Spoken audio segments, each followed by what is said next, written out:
La rentrée scolaire coïncide avec un rendez-vous qui a été fixé par le gouvernement du Burundi en rapport avec la correction des disparités salariales. Vous savez qu'on a créé depuis longtemps qu'on observe aujourd'hui des différences de rémunération au sein des cadres et agents de l'État du Burundi.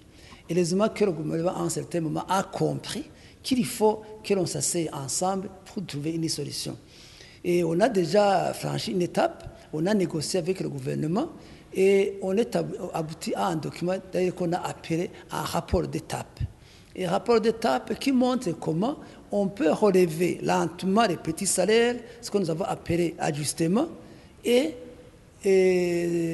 cette opération d'ajustement va durer 4 ans, donc avec un montant de 20 milliards par an. Et je voudrais alors éclairer l'opinion ici. Des gens disaient qu'avec les 20 milliards, c'est l'harmonisation. Ce sont des gens qui n'ont pas suivi le processus. Ça, c'est, je dirais, la première phase de correction.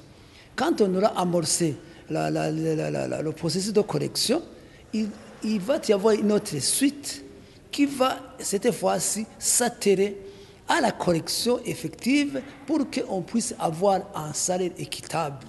Donc, un salaire où il n'y aura plus de plaintes de la part de l'un ou de l'autre secteur, où les gens vont se retrouver. Je ne dirais pas qu'on va avoir le même salaire, mais quand même qu'on va avoir un salaire avec des proportions, avec des différences qui sont raisonnables.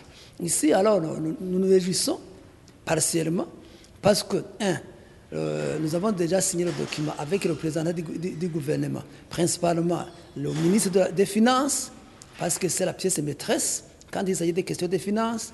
Deuxièmement, le président de la République, lors de son discours à la nation le 1er mai, il est revenu sur la même question et a confirmé qu'à partir de janvier 2016, les fonctionnaires vont commencer à bénéficier de cette correction.